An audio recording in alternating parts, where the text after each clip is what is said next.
The touch table is a flat panel display with a touch-sensitive screen, sort of like a giant iPhone. For the military, it can marry satellite imagery with other data sources. For us, it can just look really cool. Rocky Rakanova, the CEO of Touch Table, demonstrates the device for Zayatong. Welcome, Rocky. Great to have you here. Thank you. It's nice to be here.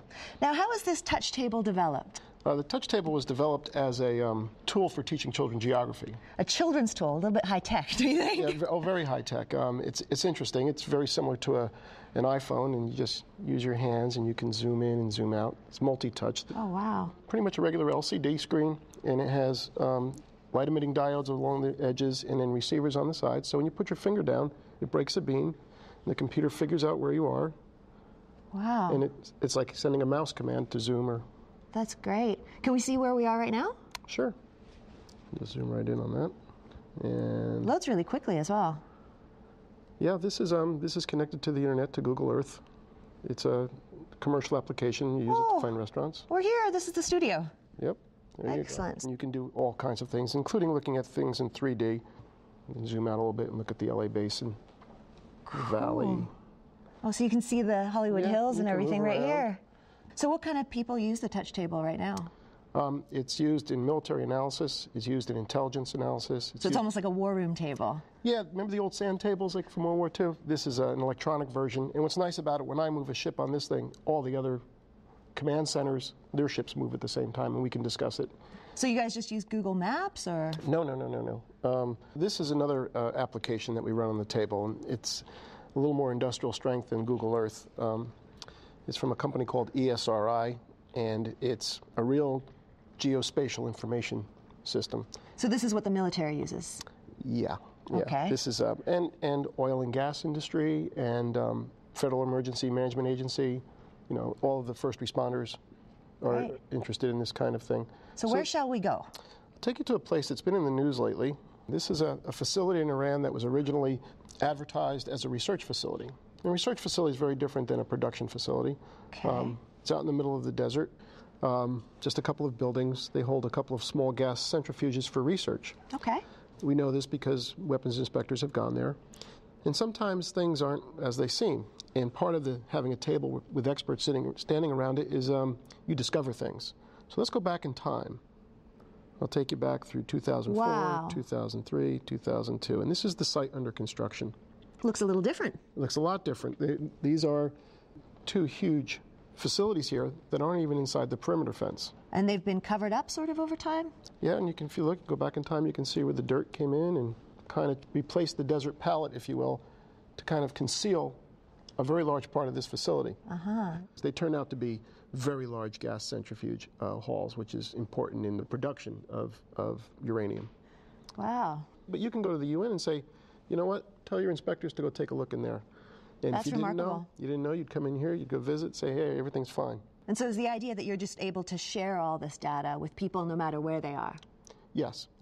Here's a good application, a medical application. Let's say the expert in some form of disease is in Switzerland, and I'm over here in Los Angeles somewhere, and he has a table, and I can show him the X-ray, or I can show him the MRI, and we can talk about it. We can collaborate with drawing and what does this mean. We have just all kinds of features that you would want to do in a social setting, you know, group collaboration. You'll see a lot of new applications coming out, and the whole thing here is the software. Right. The network and the software is everything. And this is a lot cooler than what they have on 24. Well, you know, the same minds, right? The same minds develop these kinds of ideas. From the entertainment industry. You go home and your kids say, Dad, can you really do that, right? And you say, well, not yet, but we're working on it, right? Yeah. Because they see things in the movies, and the movies kind of drive your imagination about what it should be or how you might want to do things, so it's kind of fun. What are these? These are airplanes. So this is like flight tracking data. This is all the flights in the United States. I can actually speed up in time and show you what happened on a particular day. And they're moving. If you go ahead and touch an airplane. Okay, so what is that? That's the flight number, and that's the destination. And that's actually a UPS plane. That's great. This is the coolest coffee table I've ever seen. It is fun. Well, you take a look at Chicago O'Hare, very busy airport. Right. And the colors mean it's descending, it's cruising, it's climbing. Now, I understand that you can also check out crime data on this table? Yeah. This is This is Washington, D.C. This is our nation's capital right here. So you go to a database, and it will tell you that these are muggings and robberies and The little money bags. little money bags, where they occurred. And this is mapped over what time period? This is a year. And so we can actually take a look at these burglaries and get a sense of how they cluster. And they have seasonal information associated with them.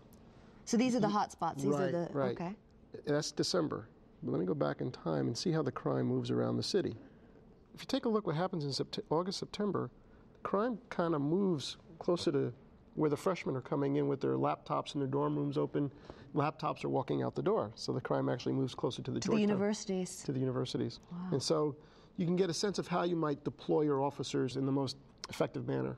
Wow. So who's using these crime analysis tools?